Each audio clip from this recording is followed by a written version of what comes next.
ਆਓ ਇੱਕ ਵਾਰ ਸਾਰੇ ਪ੍ਰੇਮ ਨਾਲ ਸਭ ਤੋਂ ਪਹਿਲਾਂ ਧੰਨ ਗੁਰੂ ਨਾਨਕ ਸਾਹਿਬ ਨੂੰ ਯਾਦ ਕਰਦੇ ਹੋਏ ਸਾਰੇ ਹੀ ਪ੍ਰੇਮ ਨਾਲ ਆਖੋ ਜੀ ਧੰਨ ਗੁਰੂ ਨਾਨਕ। ਇੱਕ ਵਾਰ ਫਿਰ ਪ੍ਰੇਮ ਤੋਂ ਉਚਾਰਨ ਕਰੋ ਜੀ ਧੰਨ ਗੁਰੂ ਨਾਨਕ।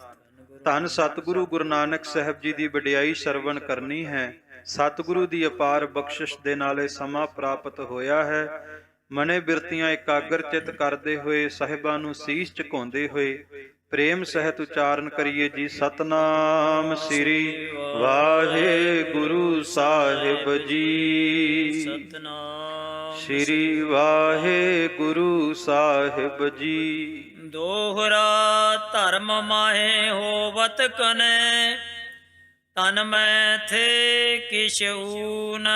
ਭਾਈ ਰਤਨ ਸਿੰਘ ਜੀ ਭੰਗੂ ਸਤਿਗੁਰੂ ਗੁਰੂ ਨਾਨਕ ਸਾਹਿਬ ਮਹਾਰਾਜ ਜੀ ਦੇ ਅਤੀ ਸਤਿਕਾਰਯੋਗ ਪਿਤਾ ਮਹਿਤਾ ਕਾਲੂ ਜੀ ਅਤੇ ਧੰਨ ਮਾਤਾ ਤ੍ਰਿਪਤਾ ਜੀ ਬਾਰੇ ਦੱਸਦੇ ਨੇ ਕਿ ਉਹ ਮਾਤਾ ਪਿਤਾ ਧਰਮੀ ਬਹੁਤ ਨੇ, ਇਬਾਦਤ ਵਾਲੇ ਨੇ, ਬੰਦਗੀ ਵਾਲੇ ਨੇ। ਇਸ ਕਾਰਨ ਕਰਕੇ ਉਹਨਾਂ ਦੇ ਘਰ ਵਿੱਚ ਖੁਦ ਪਰਮੇਸ਼ਰ ਆਇਆ। ਮਾਂ ਪਿਓ ਧਰਮੀ ਹੋਵੇ ਤੇ ਸੰਤਾਨ ਔਲਾਦ ਬੱਚੇ ਧਰਮੀ ਹੁੰਦੇ ਨੇ। ਮਾਂ ਪਿਓ ਨੇ ਬੰਦਗੀ ਕੀਤੀ ਹੋਵੇ, ਇਬਾਦਤ ਕੀਤੀ ਹੋਵੇ, ਬੱਚੇ ਵੀ ਧਰਮ ਤੇ ਚੱਲਣ ਵਾਲੇ ਹੁੰਦੇ ਨੇ। ਸੋ ਧਨ ਸੰਸਾਰ ਦਾ ਭਾਵੇਂ ਘੱਟ ਹੋਵੇ ਪਰ ਕਹਿੰਦੇ ਉਹਨਾਂ ਕੋਲ ਨਾਮ ਦਾ ਧਨ ਬੜੀ ਵੱਡੀ ਗਿਣਤੀ ਵਿੱਚ ਹੈ। ਕਿਛ ਕੁਲ ਕੋ ਕੁਛ ਉਨੇ ਕੋ ਆਏ ਪ੍ਰਗਟਿਓ ਵੱਡ ਪੂਨ। ਇਹਨਾਂ ਦੀ ਸਾਰੀ ਕੁਲ ਹੀ ਧਰਮੀ ਸੀ। ਵੇਦ ਪੜ੍ਹਨ ਵਾਲਿਆਂ ਨੂੰ ਵੇਦੀ ਕਿਹਾ ਜਾਂਦਾ ਸੀ, ਧਰਮ ਦਾ ਗਿਆਨ ਰੱਖਦੇ ਸਨ। ਇਸ ਕਰਕੇ ਇਹ ਕੁਲ ਭਾਗਾਂ ਵਾਲੀ ਬਣ ਗਈ ਕਿਉਂਕਿ ਇਸ ਕੁਲ ਦੇ ਅੰਦਰ ਸਾਹਿਬ ਸਤਿਗੁਰੂ ਗੁਰੂ ਨਾਨਕ ਸਾਹਿਬ ਦਾ ਪ੍ਰਕਾਸ਼ ਹੋਇਆ। ਭਲ ਸਾਹਿਤਿਓ ਭਲ ਕੜੀ ਭਲੋ ਨਛੱਤਰ ਜੋਗ।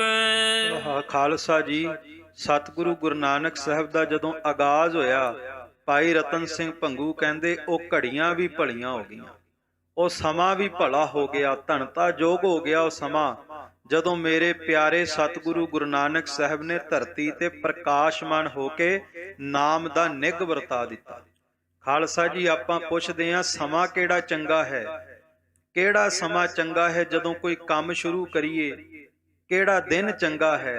ਇਤਿਹਾਸ ਤੋਂ ਸੇਧ ਲਈਏ, ਕਹਿੰਦੇ ਜਦੋਂ ਰਸਨਾ ਤੇ ਧੰਨ ਗੁਰੂ ਨਾਨਕ ਆ ਜਾਵੇ ਸਮਝ ਲਈ ਸਭ ਤੋਂ ਚੰਗਾ ਸਮਾਂ ਉਹੀ ਹੈ। ਜਿਸ ਦਿਨ ਰਸਨਾ ਤੇ, ਜਿਸ ਦਿਨ ਤੇਰੀ ਯਾਦ ਦੇ ਵਿੱਚ ਗੁਰੂ ਨਾਨਕ ਵਸ ਜਾਵੇ, ਗੁਰੂ ਕਿਆ ਸਿੱਖਾ, ਉਸ ਤੋਂ ਚੰਗਾ ਦਿਨ ਤੇਰੀ ਦੁਨੀਆ ਵਿੱਚ ਕੋਈ ਹੋ ਨਹੀਂ ਸਕਦਾ। ਉਹ ਦਿਨ ਸਭ ਤੋਂ ਚੰਗਾ ਹੈ ਜਦੋਂ ਗੁਰੂ ਨਾਨਕ ਦੀ ਯਾਦ ਤੇਰੇ ਹਿਰਦੇ ਵਿੱਚ ਵਸ ਜਾਵੇ। ਸੋ ਭਾਈ ਰਤਨ ਸਿੰਘ ਭੰਗੂ ਕਹਿੰਦੇ ਉਹ ਘੜੀਆਂ, ਉਹ ਸਮਾਂ, ਉਹ ਸੰਮਤ 1526 ਉਹ ਧਨਤਾ ਜੋਗ ਹੋ ਗਈ ਕਿਉਂਕਿ ਉਸ ਦਿਨ ਮੇਰੇ ਪਿਆਰੇ ਸਤਿਗੁਰੂ ਗੁਰੂ ਨਾਨਕ ਸਾਹਿਬ ਨੇ ਅਵਤਾਰ ਧਾਰਿਆ। ਭਲੀ ਰਾਸਿਓ ਗ੍ਰਹਿ ਭਲੇ ਔਸਰ ਭਲੇ ਸੰਜੋਗ। ਬੱਚੇ ਦੇ ਜਨਮ ਵੇਲੇ ਪ੍ਰਾਤਨ ਸਮੇਂ ਦੇ ਵਿੱਚ ਵਿਪਰ ਲੋਕ, ਬ੍ਰਾਹਮਣ ਲੋਕ ਗ੍ਰਹਿ ਨਛੱਤਰ ਵੇਖਦੇ ਸੀ। ਕਹਿੰਦੇ ਅੱਜ ਗ੍ਰਹਿ ਨਛੱਤਰ ਰੁੱਤਾਂ ਕਹਿੰਦੇ ਉਹ ਵੀ ਗੁਰੂ ਨਾਨਕ ਸਾਹਿਬ ਦੇ ਚਰਨ ਪਰਸਨ ਵਾਸਤੇ ਆ ਗਈਆਂ ਕਿਉਂਕਿ ਖੁਦ ਖੁਦਾ ਨੇ ਅਵਤਾਰ ਧਾਰਿਆ ਹੈ। ਜਨਮਤ ਹੀ ਤਹਿ ਮਾਤ ਪਿਤ ਵੱਡਿਓ ਬਹੁਤ ਪ੍ਰਤਾਪ। ਜਨਮ ਤੋਂ ਹੀ ਸਤਿਗੁਰੂ ਗੁਰੂ ਨਾਨਕ ਸਾਹਿਬ ਨੇ ਆਪਣਾ ਪ੍ਰਤਾਪ ਵਧਾ ਲਿਆ। ਮਾਤਾ ਪਿਤਾ ਨੇ ਸਤਿਗੁਰੂ ਦੇ ਉਸ ਪ੍ਰਤਾਪ ਦੇ ਦੀਦਾਰੇ ਵੀ ਕੀਤੇ। ਖਾਲਸਾ ਜੀ, ਜੋ ਰੱਬ ਹੈ, ਜੋ ਖੁਦਾ ਹੈ, ਉਹਨੂੰ ਦੱਸਣਾ ਨਹੀਂ ਪੈਂਦਾ ਕਿ ਮੈਂ ਰੱਬ ਆ, ਮੈਂ ਖੁਦਾ ਆ। ਜਿਸ ਤਰ੍ਹਾਂ ਬਗੀਚੇ ਵਿੱਚ ਗੁਲਾਬ ਦਾ ਫੁੱਲ ਖਿੜਿਆ ਹੋਵੇ, ਇੱਕ ਪਾਸੇ ਅਸਲ ਵਿੱਚ ਗੁਲਾਬ ਦਾ ਫੁੱਲ ਹੋਵੇ ਤੇ ਗੁਲਾਬ ਦੇ ਫੁੱਲ ਦੇ ਸਾਹਮਣੇ ਲਿਖਣਾ ਨਹੀਂ ਪੈਂਦਾ ਕਿ ਇਹ ਅਸਲ ਹੈ, ਅਸਲੀ ਹੈ, ਕਿਉਂਕਿ ਗੁਲਾਬ ਦੇ ਫੁੱਲ ਦੀ ਖੁਸ਼ਬੂ ਨੇ ਦੱਸ ਦੇਣਾ ਕਿ ਗੁਲਾਬ ਦਾ ਫੁੱਲ ਹੈ, ਗੁਲਾਬ ਦੇ ਫੁੱਲ ਦੀ ਮਹਿਕ ਨੇ ਦੱਸ ਦੇਣਾ। ਪਰ ਇੱਕ ਪਾਸੇ ਕਾਗਜ਼ੀ ਫੁੱਲ ਹੋਣ, ਉਹਨਾਂ ਉੱਤੇ ਸਜਾਵਟ ਵੀ ਜ਼ਿਆਦੀ ਕਰਨੀ ਪੈਂਦੀ ਹੈ। ਲੋਕਾਂ ਨੂੰ ਖਿੱਚਣ ਵਾਸਤੇ ਉਹਨਾਂ ਦੇ ਉੱਤੇ ਲਿਖਿਆ ਜਾਂਦਾ ਹੈ ਕਿ ਇਸ ਫੁੱਲ ਦੀ ਨਕਲ ਬਣਾਈ ਗਈ ਹੈ। ਨਕਲ ਤੇ ਅਸਲ ਵਿੱਚ ਬੜਾ ਫਰਕ ਹੈ। ਸੰਸਾਰ ਦੇ ਤਖਤੇ ਤੇ ਅੱਜ ਅਸਲੀ ਰੱਬ ਪ੍ਰਗਟ ਹੋਇਆ ਤੇ ਕਹਿੰਦੇ ਗੁਲਾਬ ਦੇ ਫੁੱਲ ਦੀ ਮਹਿਕ ਤੋਂ ਵੀ ਵੱਧ ਮਹਿਕਾਂ ਫੈਲਾ ਦਿੱਤੀ। ਖਾਲਸਾ ਜੀ, ਇਹ ਗੁਰੂ ਨਾਨਕ ਦੀ ਮਹਿਕ ਹੈ। ਗੁਰੂ ਘਰ ਦੀ ਦਹਲੀਜ਼ ਤੋਂ ਬਾਹਰ ਜਾਂਦੇ ਆ, ਵਾਤਾਵਰਨ ਹੋਰ ਹੈ, ਔਰਾ ਹੋਰ ਹੈ, ਆਹਲਾ ਦੁਆਲਾ ਹੋਰ ਹੈ। ਜਦੋਂ ਗੁਰੂ ਘਰ ਦੀ ਦਹਲੀਜ਼ ਤੋਂ ਅੰਦਰ ਆ ਜਾਂਦੇ ਆ ਤੇ ਇਸ ਤਰ੍ਹਾਂ ਪ੍ਰਤੀਤ ਹੁੰਦਾ ਹੈ, ਡਿੱਠੇ ਸਭੇ ਥਾਵ ਨਹੀਂ ਤੁਧ ਜੇਹਿਆ, ਬਦਹੋਂ ਪੁਰਖ ਵਿਧਾਤੇ ਤਾ ਤੂੰ ਸੋਹਿਆ। ਸੋ ਸਤਿਗੁਰੂ ਗੁਰੂ ਨਾਨਕ ਸਾਹਿਬ ਨੇ ਜਨਮ ਤੋਂ ਹੀ ਐਸਾ ਪ੍ਰਤਾਪ ਵਧਾਇਆ, ਜੈ ਜੈਕਾਰਾਂ ਹੋਣ ਲੱਗ ਪੀਆਂ। ਰਿੱਧ ਸਿੱਧ ਨਉ ਨਿਧ ਯੁਤ, ਦਿਓ ਭੂਮ ਤਨ ਆਪ। ਹੁਣ ਨਵ ਨਿਧੀ 18 ਸਿੱਧੀ, ਪਾਛੈ ਲੱਗੀਆਂ ਫਿਰੈ, ਜੋ ਹਰ ਹਿਰਦੈ ਸਦਾ ਵਸਾਈ। ਜਿਹੜਾ ਰੱਬ ਦੇ ਨਾਮ ਨੂੰ ਹਿਰਦੇ 'ਚ ਵਸਾ ਲਵੇ, ਰਿੱਧੀਆਂ ਸਿੱਧੀਆਂ ਤੇ ਉਹਦੇ ਮਗਰ ਲੱਗ ਜਾਂਦੀਆਂ। ਮਾਇਆ ਦਾਸੀ ਭਗਤਾਂ ਕੀ, ਮਾਇਆ ਉਹਦੇ ਪਿੱਛੇ ਦੌੜਨ ਲੱਗ ਜਾਂਦੀ ਹੈ ਜਿਹੜਾ ਨਾਮ ਨੂੰ ਹਿਰਦੇ 'ਚ ਵਸਾਏ। ਤੇ ਕਹਿੰਦੇ ਇੱਥੇ ਤੇ ਖੁਦ ਖੁਦਾ ਸੰਸਾਰ ਦੇ ਤਖਤੇ ਤੇ ਆਇਆ, ਤੇ ਜਦੋਂ ਸੰਸਾਰ ਦੇ ਤਖਤੇ ਤੇ ਰਾਏ ਭੋਏ ਦੀ ਤਲਵੰਡੀ ਮਹਿਤਾ ਕਾਲੂ ਜੀ ਦੇ ਘਰ ਰੱਬ ਨੇ ਪ੍ਰਗਟ ਹੋ ਕੇ ਚੋਜ ਵਰਤਾਏ। ਰਿੱਧੀਆਂ ਸਿੱਧੀਆਂ ਸੰਸਾਰ ਦੀ ਮਾਇਆ ਇਹ ਸਾਰੇ ਹੀ ਮਹਿਤਾ ਕਾਲੂ ਜੀ ਦੇ ਘਰ ਧੰਨ ਗੁਰੂ ਨਾਨਕ ਸਾਹਿਬ ਜੀ ਦੇ ਚਰਨ ਪਰਸਨ ਵਾਸਤੇ ਆ ਗਈਆਂ। ਖਾਲਸਾ ਜੀ ਇਹ ਸੱਚ ਹੈ। ਜੀਵਨ ਦੇ ਵਿੱਚ ਜਦੋਂ ਕੋਈ ਕਮੀ ਜਾਪਦੀ ਹੈ, ਕੋਈ ਘਾਟਾ ਜਾਪਦਾ ਹੈ, ਤੇ ਮਨ ਵਿੱਚ ਆਉਂਦਾ ਕਿਸ ਤੋਂ ਜਾ ਕੇ ਅਰਦਾਸ ਕਰਾਈਏ, ਕਿਹਦੇ ਕੋਲ ਜਾ ਕੇ ਮੰਗੀਏ। ਮੈਂ ਬੇਨਤੀ ਕਰਾਂ, ਸਤਿਗੁਰੂ ਗੁਰੂ ਨਾਨਕ ਸਾਹਿਬ ਦਾ ਨਾਮ ਹੀ ਰਸਨਾ ਤੇ ਆ ਜਾਵੇ ਤੇ ਗੁਰੂ ਨਾਨਕ ਸਾਹਿਬ ਦਾ ਨਾਮ ਮੰਗਣ ਜੋਗਾ ਛੱਡਦਾ ਹੀ ਨਹੀਂ, ਬਾਦਸ਼ਾਹ ਬਣਾ ਦਿੰਦਾ। ਸੋ ਇਹ ਸਤਿਗੁਰੂ ਗੁਰੂ ਨਾਨਕ ਸਾਹਿਬ ਦਾ ਪ੍ਰਤਾਪ ਹੈ। ਸੰਸਾਰ ਦੀਆਂ ਦੌਲਤਾਂ ਰਿੱਧੀਆਂ ਸਿੱਧੀਆਂ ਬਾਬਾ ਨਾਨਕ ਜੀ ਦੇ ਚਰਨ ਪਰਸਨ ਵਾਸਤੇ ਆਈਆਂ ਹਨ। ਚੌਪਈ ਆਵਲ ਗੜਨ ਕੋ ਪ੍ਰਿਥੀ ਖੁਣਾਈ। ਸੋ ਪੁਰਾਤਨ ਸਮੇਂ ਦੇ ਵਿੱਚ ਪੰਜਾਬ ਦੇ ਵਿੱਚ ਇੱਕ ਰੀਤ ਸੀ ਕਿ ਜਦੋਂ ਬੱਚਾ ਜਨਮ ਲੈਂਦਾ ਸੀ, ਗਰਭ ਤੋਂ ਬਾਹਰ ਆਉਂਦਾ ਸੀ, ਤਾਂ ਉਸ ਵਕਤ ਦਾਈ ਨਾੜੀ ਕੱਟ ਕਰਕੇ ਉਸ ਨੂੰ ਆਵਲ ਕਿਹਾ ਜਾਂਦਾ ਸੀ। ਜਦੋਂ ਨਾੜੀ ਕੱਟ ਦਿੰਦੇ ਸੀ ਤੇ ਉਸ ਨੂੰ ਮਿੱਟੀ ਦੇ ਵਿੱਚ ਨੱਪਿਆ ਜਾਂਦਾ ਸੀ। ਇਸ ਨੂੰ ਇੱਕ ਚੰਗਾ ਸ਼ਗਨ ਮੰਨਿਆ ਜਾਂਦਾ ਸੀ। ਸੋ ਕਹਿੰਦੇ ਉਸੇ ਲੋਕ ਮਰਿਆਦਾ ਅਨੁਸਾਰ ਹੁਣ ਵੀ ਉਸੇ ਤਰ੍ਹਾਂ ਆਵਲ ਨੂੰ ਨੱਪਣ ਵਾਸਤੇ ਮਿੱਟੀ ਦੀ ਖੁਦਵਾਈ ਕਰਵਾਈ। ਤਾਂ ਦਰਬ ਤਿਸ ਨਜ਼ਰੀ ਆਈ। ਪਰ ਵੇਖਿਆ ਜਦੋਂ ਟੋਇਆ ਪਟਿਆ, ਮਿੱਟੀ ਪੁੱਟੀ ਤੇ ਉਸ ਟੋਏ ਦੇ ਵਿੱਚੋਂ ਬਹੁਤ ਸਾਰਾ ਧਨ ਨਿਕਲਿਆ। ਮਾਤ ਪਿਤਾ ਦਿਲ ਵਧਿਓ ਹੁਲਾਸ। ਇਹ ਸਤਿਗੁਰੂ ਗੁਰੂ ਨਾਨਕ ਸਾਹਿਬ ਮਹਾਰਾਜ ਦੀ ਕਿਰਪਾ। ਗੁਰੂ ਨਾਨਕ ਦੀ ਨਜ਼ਰ ਮਿੱਟੀ ਵੱਲ ਹੋ ਜਾਵੇ, ਮਿੱਟੀ ਸੋਨਾ ਬਣ ਜਾਂਦੀ ਹੈ। ਗੁਰੂ ਨਾਨਕ ਦੀ ਨਜ਼ਰ ਕਿਸੇ ਇਨਸਾਨ ਤੇ ਪੈ ਜਾਵੇ, ਇਨਸਾਨ ਨੂੰ ਭਗਵਾਨ ਬਣਾ ਦਿੰਦੀ ਹੈ। ਜਿਨ ਮਾਨਸ ਤੇ ਦੇਵਤੇ ਕੀਏ, ਕਰਤ ਨਾ ਲਾਗੀ ਵਾਰ। ਇਹ ਗੁਰੂ ਨਾਨਕ ਦੀ ਨਿਗਾਹ ਹੈ। ਜਿਹਦੇ ਤੇ ਨਿਗਾਹ ਹੋ ਗਈ ਉਹ ਲਹਿਣੇ ਤੋਂ ਗੁਰੂ ਅੰਗਦ ਸਾਹਿਬ ਹੋ ਜਾਂਦਾ ਹੈ। ਖਾਲਸਾ ਜੀ ਉਹ ਨਿਗਾਹ ਅੱਜ ਮਿੱਟੀ ਦੇ ਟੋਏ ਤੇ ਪਈ, ਉਹ ਧੰਨਵਾਨ ਹੋ ਗਈ। ਮਾਤਾ ਪਿਤਾ ਨੇ ਕੌਤਕ ਵੇਖਿਆ, ਹੈਰਾਨ ਹੋ ਗਏ, ਬਿਸਮਾਦ ਹੋ ਗਏ। ਪੰਡਤ ਸਦ ਪੁੱਛਿਓ ਬੜ ਖਾਸ। ਤਾਂ ਉਸ ਵਕਤ ਫਿਰ ਕਹਿੰਦੇ ਪੁਰਾਤਨ ਲੋਕ ਮਰਿਆਦਾ ਅਨੁਸਾਰ ਆਪਣੇ ਘਰ ਦੇ ਪ੍ਰੋਹਿਤ ਪੰਡਤ ਨੂੰ ਬੁਲਾ ਕਰਕੇ ਆਪਣੇ ਪੁੱਤਰ ਆਪਣੇ ਸੰਤਾਨ ਬਾਰੇ ਪੁੱਛਦੇ ਨੇ। ਮੈਂ ਇੱਕ ਬੇਨਤੀ ਕਰਾਂ, ਕਈ ਵਾਰ ਮਨ ਦੇ ਵਿੱਚ ਆਵੇਗਾ ਕਿ ਪੰਡਤ ਸ਼ਬਦ ਜਾਂ ਇਸ ਤਰ੍ਹਾਂ ਦੀਆਂ ਮਰਿਆਦਾਵਾਂ ਬਾਰੇ ਕਿਉਂ ਦੱਸਿਆ ਜਾ ਰਿਹਾ। ਖਾਲਸਾ ਜੀ ਗੁਰੂ ਨਾਨਕ ਸਾਹਿਬ ਦਾ ਹਜੇ ਆਗਾਜ਼ ਹੋਇਆ ਹੈ। ਹਜੇ ਬਾਬੇ ਨਾਨਕ ਨੇ ਨਿਰਮਲ ਪੰਥ ਦੀ ਆਰੰਭਤਾ ਕਰਨੀ ਹੈ। ਮਾਰਿਆ ਸਿੱਕਾ ਜਗਤ ਵਿੱਚ ਨਾਨਕ ਨਿਰਮਲ ਪੰਥ ਚਲਾਇਆ। ਪਰ ਗੁਰੂ ਨਾਨਕ ਸਾਹਿਬ ਦੇ ਆਉਣ ਤੋਂ ਪਹਿਲਾਂ ਦੀਆਂ ਜੋ ਲੋਕਾਚਾਰੀ ਮਰਿਆਦਾ ਸਨ ਉਹ ਤਾਂ ਉਸੇ ਤਰ੍ਹਾਂ ਨਿਭਾਈਆਂ ਜਾ ਰਹੀਆਂ ਸਨ। ਇਹ ਤਾਂ ਫਿਰ ਸਤਿਗੁਰੂ ਗੁਰੂ ਨਾਨਕ ਸਾਹਿਬ ਨੇ ਰੱਬ ਦੇ ਨਾਲ, ਖੁਦਾ ਦੇ ਨਾਲ ਜੋੜਿਆ। ਸੋ ਹੁਣ ਗੁਰੂ ਨਾਨਕ ਸਾਹਿਬ ਦਾ ਆਗਾਜ਼ ਹੋਇਆ ਤੇ ਘਰ ਦੇ ਆਪਣੇ ਕੁਲ ਦੇ ਪ੍ਰੋਹਿਤ ਨੂੰ, ਪੰਡਤ ਨੂੰ ਬੁਲਾਉਣਾ ਕੀਤਾ। ਦੋਹਰਾ ਪੰਡਤ ਟੇਵਾ ਲਿਖ ਧਰਿਓ, ਮਨ ਮੈਂ ਬੜ ਸੁਖ ਪਾਏ। ਹੁਣ ਜਦੋਂ ਪੰਡਤ ਜੀ ਆਏ, ਧੰਨ ਗੁਰੂ ਨਾਨਕ ਸਾਹਿਬ ਦੇ ਚਿਹਰੇ ਦੇ ਉੱਤੇ ਬੁੱਲੀਆਂ ਤੇ ਮੁਸਕਰਾਹਟ ਐਸੀ ਸੀ ਕਿ ਮੋਹੇ ਗਏ। ਜਦੋਂ ਸਤਿਗੁਰੂ ਗੁਰੂ ਨਾਨਕ ਸਾਹਿਬ ਦਾ ਆਗਾਜ਼ ਹੋਇਆ ਨਾ, ਤੇ ਜਨਮ ਸਾਖੀ ਦੇ ਵੀ ਬੋਲ ਨੇ, ਅਵਰ ਬਾਲਕਾਂ ਕਾ ਸੁਭਾਉ ਰੋਵਣੇ ਕਾ ਉਆਂ ਉਆਂ, ਪਰ ਗੁਰੂ ਬਾਬੇ ਕਾ ਸੁਭਾਉ ਇਹੀ ਕਰੈ, ਤੇਰੋ ਨਾਉ ਤੇਰੋ ਨਾਉ ਤੇਰੋ ਨਾਉ ਹੀ ਕਰੈ। ਖਾਲਸਾ ਜੀ ਕਹਿੰਦੇ ਜਦੋਂ ਬੱਚੇ ਜਨਮ ਲੈਂਦੇ ਨੇ ਸੰਸਾਰ ਵਿੱਚ ਰੋਂਦੇ ਨੇ, ਪਰ ਗੁਰੂ ਨਾਨਕ ਸਾਹਿਬ ਪ੍ਰਕਾਸ਼ਮਾਨ ਹੋਏ ਤੇ ਰੋਏ ਨਹੀਂ। ਗੁਰੂ ਨਾਨਕ ਸਾਹਿਬ ਦੇ ਬੁੱਲੀਆਂ ਤੇ ਮੁਸਕਰਾਹਟ ਸੀ, ਕਿਉਂਕਿ ਉਹ ਮੁਸਕਰਾਹਟ ਵੀ ਦੱਸ ਰਹੀ ਸੀ ਕਿ ਬਾਬਾ ਨਾਨਕ ਤੇ ਰੋਂਦਿਆਂ ਨੂੰ ਹਸਾਉਣ ਵਾਸਤੇ ਆਇਆ।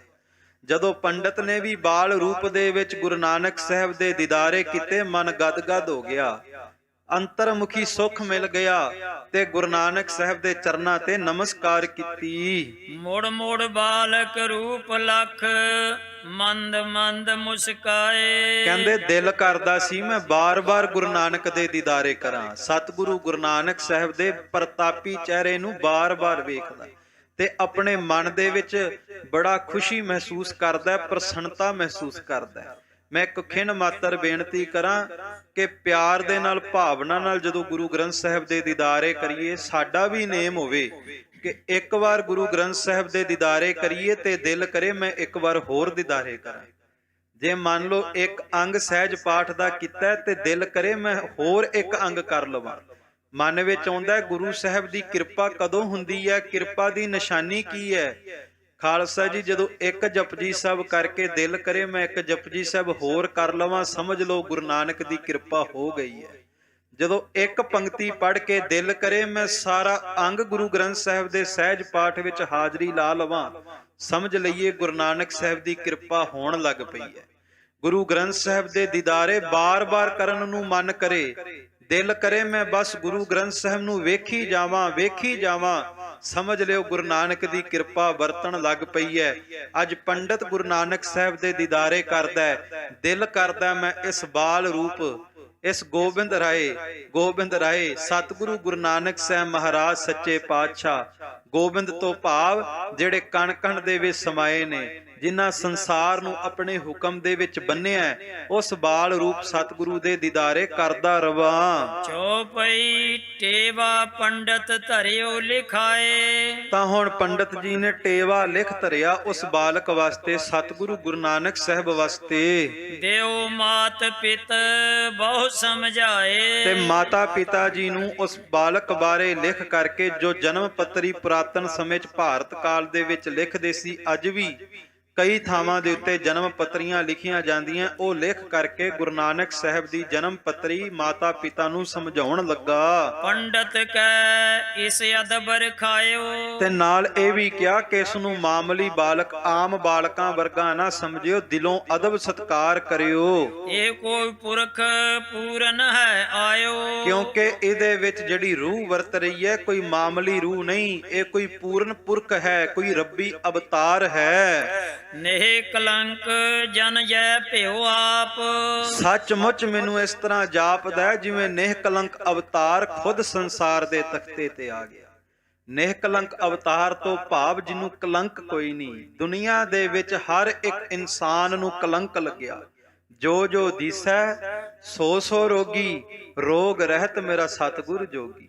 ਭੁੱਲਣ ਅੰਦਰ ਸਭ ਕੋ ਅਭੁੱਲ ਗੁਰੂ ਕਰਤਾਰ। ਦੁਨੀਆ ਵਿੱਚ ਹਰ ਇੱਕ ਬੰਦੇ ਨੂੰ ਕਲੰਕ ਹੈ, ਹਰ ਇੱਕ ਬੰਦੇ ਵਿੱਚ ਐਬ ਨੇ, ਪਰ ਜੇ ਕੋਈ ਬੇਐਬ ਹੈ, ਜੇ ਕੋਈ ਨੇਹ ਕਲੰਕ ਹੈ ਤੇ ਖਾਲਸਾ ਜੀ ਸਤਿਗੁਰੂ ਗੁਰੂ ਨਾਨਕ ਸਾਹਿਬ ਨੇ, ਅਕਾਲ ਪੁਰਖ ਵਾਹਿਗੁਰੂ ਪਰਮਾਤਮਾ ਆਪ ਹੈ। ਪੰਡਤ ਕਹਿਣ ਲੱਗਾ, ਪੰਡਤ ਹਰਦਿਆਲ, ਕਿ ਇਹ ਨੇਹ ਕਲੰਕ ਅਵਤਾਰ ਹੈ, ਰੱਬੀ ਪੁਰਸ਼ ਹੈ, ਇਹਨਾਂ ਦਾ ਦਿਲੋਂ ਅਦਬ ਸਤਿਕਾਰ ਰੱਖਣਾ। ਜਾਪ ਤਿਸ ਕੋਈ ਤੋ ਪ੍ਰਤਾਪ। ਜਿਹੜਾ ਵੀ ਇਹਨਾਂ ਦਾ ਨਾਮ ਲਵੇਗਾ, ਇਹਨਾਂ ਦਾ ਪ੍ਰਤਾਪ ਵੀ ਵਧੇਗਾ, ਇਹਨਾਂ ਦਾ ਨਾਮ ਲੈਣ ਵਾਲਿਆਂ ਦਾ ਵੀ ਪ੍ਰਤਾਪ ਵੱਧਦਾ ਰਹੇਗਾ। ਨਕਾਰ ਅਛਰ ਉਨ ਮੂਹਰੇ ਧਰਾਇਓ। ਕਿਉਂਕਿ ਇਹਨਾਂ ਦੇ ਜੋ ਨਕਸ਼ਤਰ ਨੇ ਉਹ ਬੜੇ ਭਲੇ ਹਨ। ਕਿਉਂਕਿ ਪੰਡਤ ਨੇ ਆਪਣੇ ਟੇਵੇ ਮੁਤਾਬਕ ਦੱਸਣਾ ਸੀ। ਕਹਿਣ ਲੱਗਾ ਨਛੱਤਰ ਗ੍ਰਹਿ ਉਹ ਸਾਰੇ ਇਹਨਾਂ ਦੇ ਚਰਨ ਪਰਸ ਰਹੇ ਹਨ। ਨੇਹ ਕਲੰਕ ਤੇ ਨਾਨਕ ਕਹਾਇਓ। ਤਾਂ ਉਸ ਵਕਤ ਟੇਵਾ ਲਾ ਕਰਕੇ ਜੋ ਉਹਨੇ ਪਹਿਲਾ ਅੱਖਰ ਨੰਨਾ ਆਇਆ, ਉਸ ਨੰਨੇ ਅੱਖਰ ਮੁਤਾਬਕ ਸਤਿਗੁਰੂ ਗੁਰੂ ਨਾਨਕ ਸਾਹਿਬ ਜੀ ਦਾ ਨਾਮ ਨਾਨਕ ਰੱਖਿਆ ਗਿਆ। ਸੋ ਖਾਲਸਾ ਜੀ, ਭਾਈ ਸਾਹਿਬ ਭਾਈ ਰਤਨ ਸਿੰਘ ਜੀ ਭੰਗੂ ਕਹਿੰਦੇ ਪੰਡਤ ਹਰਦਿਆਲ ਜੀ ਨੇ ਨੇਹ ਕਲੰਕ ਅਵਤਾਰ ਨੂੰ ਨਾਨਕ ਨਾਮ ਦਿੱਤਾ। ਤੇ ਕਹਿੰਦੇ ਉਹ ਪੰਡਤ ਹਰਦਿਆਲ ਨੇ ਨਾਮ ਨਹੀਂ ਦਿੱਤਾ, ਇੰਜ ਜਾਪਦਾ ਸੀ ਜਿਵੇਂ ਅਕਾਲ ਪੁਰਖ ਵਾਹਿਗੁਰੂ ਪ੍ਰਮਾਤਮਾ ਨੇ ਖੁਦ ਹੀ ਹੁਕਮ ਕਰਕੇ, ਰਹਿਮਤ ਵਰਤਾ ਕਰਕੇ ਆਪਣੇ ਆਪ ਨੂੰ ਨਾਨਕ ਅਖਵਾਇਆ ਹੈ, ਨਾਨਕ ਸਦਵਾਇਆ ਹੈ। ਕਿਉਂਕਿ ਭਾਈ ਸਾਹਿਬ ਭਾਈ ਨੰਦ ਲਾਲ ਸਾਹਿਬ ਜੀ ਨੇ ਫਾਰਸੀ ਦੇ ਵਿੱਚ ਗੁਰੂ ਨਾਨਕ ਸਾਹਿਬ ਦੇ ਨਾਮ ਦੇ ਅਰਥ ਕੀਤੇ। ਸਾਨੂੰ ਤੇ ਲੱਗਦਾ ਕੇਵਲ ਨੰਨਾ, ਕੰਨਾ, ਨੰਨਾ ਤੇ ਕੱਕਾ ਅੱਖਰ ਜੋੜ ਕੇ ਨਾਨਕ ਸ਼ਬਦ ਬਣ ਗਿਆ, ਪਰ ਭਾਈ ਨੰਦ ਲਾਲ ਜੀ ਕਹਿੰਦੇ ਜਦੋਂ ਗੁਰੂ ਨਾਨਕ ਸਾਹਿਬ ਦਾ ਨਾਮ ਰਸਨਾ ਤੇ ਆਵੇ ਤੇ ਚੇਤੇ ਰੱਖੀ, ਇਹ ਜੋ ਗੁਰੂ ਨਾਨਕ ਸਾਹਿਬ ਦੇ ਨਾਮ ਦੇ ਅੱਖਰ ਦੇ ਦੋ ਨੰਨੇ ਨੇ, ਜਿਹੜਾ ਪਹਿਲੇ ਨੰਨਾ ਹੈ ਇਸ ਨਾਮ ਦਾ, ਉਹ ਸੰਸਾਰ ਦੇ ਲੋਕਾਂ ਨੂੰ ਨਿਆਮਤਾਂ ਬਖਸ਼ਣ ਵਾਲਾ ਹੈ, ਸੰਸਾਰ ਦੇ ਲੋਕਾਂ ਨੂੰ ਵਡਿਆਈਆਂ ਦੇਣ ਵਾਲਾ ਹੈ। ਵਕਾਫੇ ਆਖਰੀਨ ਕਬੀਰ। ਔਰ ਕਹਿੰਦੇ ਦੂਸਰਾ ਅੱਖਰ ਸੰਸਾਰ ਦੇ ਲੋਕਾਂ ਦੀਆਂ ਭੁੱਲਾਂ ਬਖਸ਼ਾਉਣ ਵਾਲਾ ਹੈ। ਤੇ ਜੋ ਕਬੀਰ, ਕਬੀਰ ਸ਼ਬਦ ਦਾ ਭਾਵ ਹੈ ਸਭ ਤੋਂ ਵੱਡਾ, ਸਭ ਤੇ ਵੱਡਾ ਸਤਿਗੁਰ ਨਾਨਕ ਜਿਨ ਕਲ ਰਾਖੀ ਮੇਰੀ। ਭਾਈ ਨੰਦ ਲਾਲ ਸਾਹਿਬ ਕਹਿੰਦੇ ਗੁਰੂ ਨਾਨਕ ਸਾਹਿਬ ਦੇ ਨਾਮ ਦੇ ਅੱਖਰ ਵਿੱਚ ਆਇਆ ਕੱਕਾ ਇਸ ਗੱਲ ਦੀ ਹਾਮੀ ਭਰਦਾ ਕਿ ਇਸ ਤੋਂ ਵੱਡਾ ਸੰਸਾਰ ਦੇ ਤਖਤੇ ਤੇ ਹੋਰ ਕੋਈ ਵੀ ਨਹੀਂ। ਸਭ ਤੋਂ ਵੱਡੀ ਤਾਕਤ ਹੈ ਗੁਰੂ ਨਾਨਕ ਸਾਹਿਬ ਦੀ। ਤੇ ਜਿਹੜਾ ਵੀ ਰਸਨਾ ਤੋਂ ਸਤਿਗੁਰੂ ਗੁਰੂ ਨਾਨਕ ਸਾਹਿਬ ਨੂੰ ਧੰਨ ਕਹਿ ਦਿੰਦਾ ਹੈ, ਗੁਰੂ ਨਾਨਕ ਸਾਹਿਬ ਨੂੰ ਚੇਤੇ ਕਰ ਲੈਂਦਾ ਹੈ, ਕਹਿੰਦੇ ਰੱਬੀ ਦਰਗਾਹੀ ਪ੍ਰਸੰਨਤਾ ਦੇ ਬੂਹੇ ਉਸ ਸਿੱਖ ਦੇ ਜੀਵਨ ਵਿੱਚ ਖੁੱਲ ਜਾਂਦੇ ਹਨ। ਜੋ ਕੋ ਪਾਏ ਪਾਵੇ ਦਰਸ਼ਨ ਆਏ। ਕਹਿੰਦੇ ਜਿਹੜਾ ਵੀ ਇਸ ਬਾਲਕ ਦੇ ਸਤਿਗੁਰੂ ਗੁਰੂ ਨਾਨਕ ਸਾਹਿਬ ਦੇ ਆ ਕੇ ਦੀਦਾਰੇ ਕਰੇਗਾ, ਹੋਏ ਪ੍ਰਸੰਨ ਬੋ ਮੋਹਿਓ ਜਾਏ। ਕਹਿੰਦੇ ਆਉਂਦੇ ਹੀ ਸਤਿਗੁਰੂ ਗੁਰੂ ਨਾਨਕ ਸਾਹਿਬ ਦੇ ਦੀਦਾਰੇ ਕਰਦੇ ਹੀ ਸਾਰੀਆਂ ਸੁੱਖਾਂ ਦੀਆਂ ਦਾਤਾਂ ਮਿਲ ਜਾਂਦੀਆਂ।